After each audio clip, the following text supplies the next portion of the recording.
Assalamualaikum anak-anak, bagaimana kabarnya? Semoga saja dalam keadaan sehat walafiat.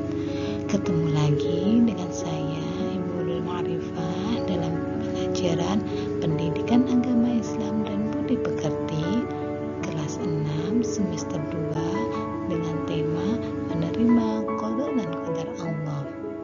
Persiapkan diri untuk mulai belajar ya.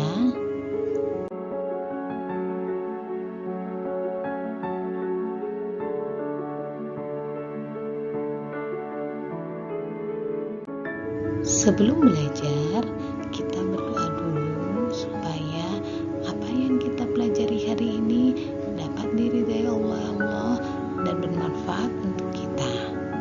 Berdoa mulai. Bismillahirrahmanirrahim. Raditu billahi rabba wa bil islami dina Muhammadin nabiyyan wa rasulah. Rabbi zidni ilma warzuqni fahma. Amin.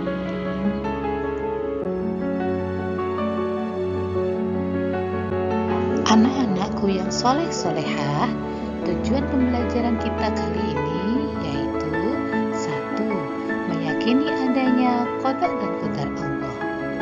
Yang kedua, menunjukkan perilaku berserah diri kepada Allah Subhanahu wa Ta'ala yang mencerminkan iman kepada qada dan qadar. Yang ketiga, memahami hikmah beriman kepada qada dan qadar yang dapat membentuk perilaku akhlak mulia. Yang keempat, menunjukkan hikmah beriman kepada qada dan qadar yang dapat membentuk perilaku akhlak mulia.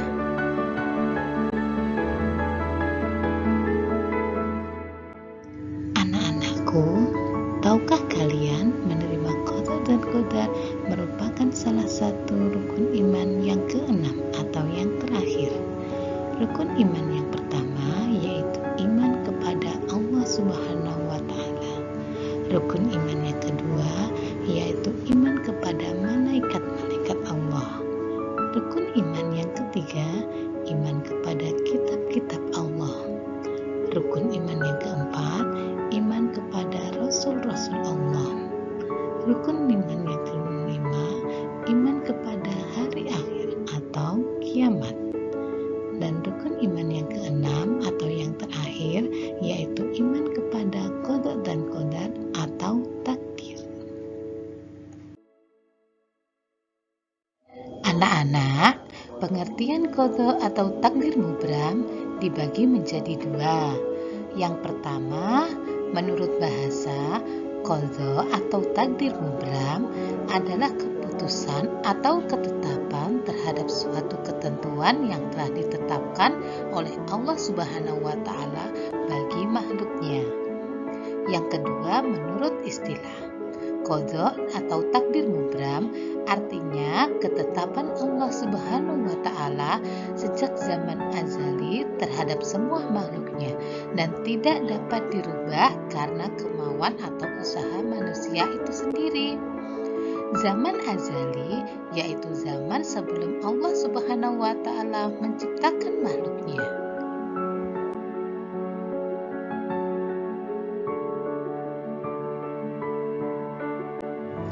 Firman Allah tentang qada atau takdir mubram terdapat dalam surat Al-Hadid ayat 22 yang berbunyi, A'udzu billahi minasyaitonir rajim.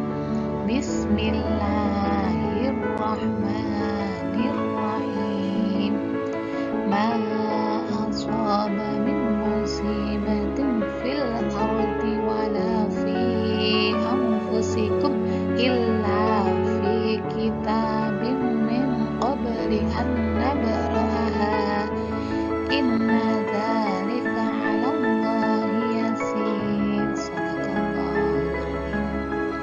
Artinya, setiap bencana yang menimpa di bumi dan yang menimpa dirimu sendiri semuanya telah tertulis dalam kitab Lauhul Mahfuz sebelum kami mewujudkannya. Sungguh yang demikian itu mudah bagi Allah. Surat Al-Hadid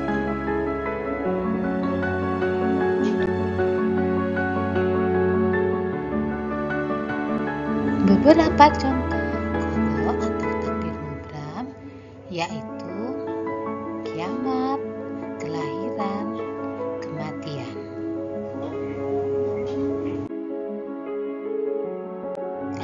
Nah, anak-anakku yang soleh-solehah, selanjutnya pengertian qadar atau takdir mu'allaq yaitu segala ketentuan Allah Subhanahu wa Ta'ala yang telah berlaku terhadap semua makhluknya. Namun, qadar dapat dirubah dengan usaha manusia atau ikhtiar.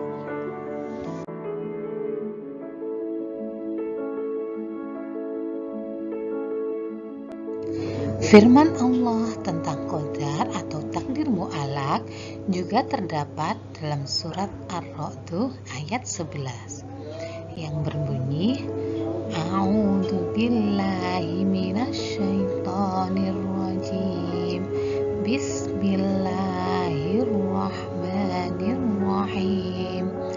Lahu mu'aqibatum min baini yadayhi wa min khalfihi yahfadunahu min amrillah. Innallaha la yughayyiru ma biqaumin hatta yughayyiru ma bi anfusihim wa idza aradallahu biqaumin su'an fala maraddalah wa ma lahum min dunihi min wali. Yang artinya sesungguhnya Allah tidak akan mengubah keadaan suatu kaum sebelum mereka mengubah keadaan diri mereka sendiri. Dan apabila Allah menghendaki keburukan terhadap suatu kaum, maka tak ada yang dapat menolaknya dan tidak ada pelindung bagi mereka selain Dia.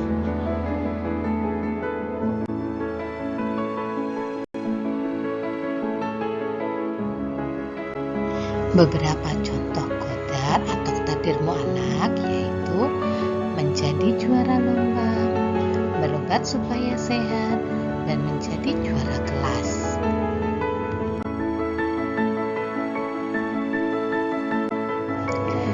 Anak-anak, hikmah beriman kepada qadha dan qadar banyak sekali. Antara lain yang pertama, kita dapat memanfaatkan waktu untuk belajar dan hal lain yang positif. Yang kedua, tidak bersikap sombong di rumah, di sekolah, atau di lingkungan masyarakat. Yang ketiga, berhati-hati jika berada di tempat keramaian. Yang keempat, menyadari bahwa semua cita-cita yang diinginkan harus diusahakan. Yang kelima, memiliki rasa percaya diri dalam menghadapi tugas. Yang keenam, giat dan disiplin dalam belajar. Nah, anak-anakku yang soleh-solehah, kesimpulan kita dalam pelajaran kali ini yaitu yang pertama, qadha dan qadar atau takdir termasuk dari rukun Islam yang keenam.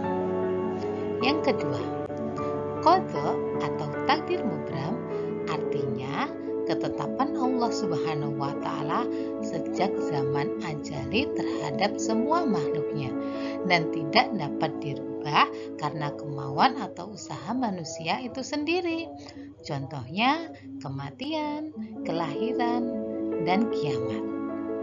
Yang ketiga, qadar atau takdir mu'allaq adalah segala sesuatu atau ketentuan Allah yang berlaku terhadap semua makhluknya. Namun, qadar dapat dirubah dengan usaha manusia atau ikhtiar. Contohnya, ingin menjadi juara dengan cara belajar dan berdoa. Ingin menjadi kaya dengan cara bekerja.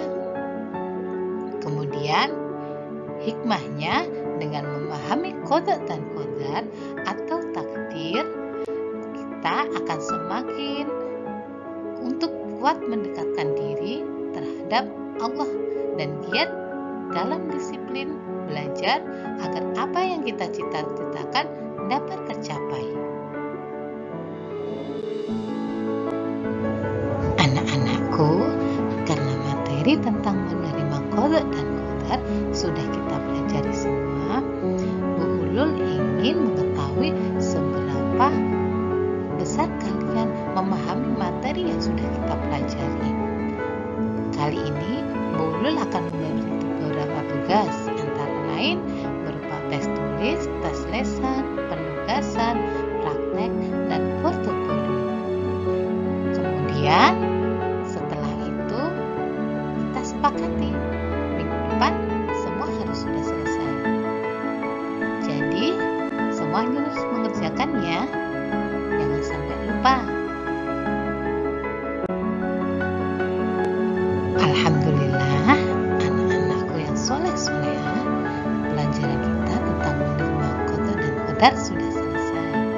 Semoga apa yang kita pelajari hari ini diridhoi oleh Allah dan diberkahi. Sampai jumpa pada pembelajaran berikutnya ya. Jangan lupa tetap bersemangat dalam mencari ilmu. Assalamualaikum warahmatullahi wabarakatuh.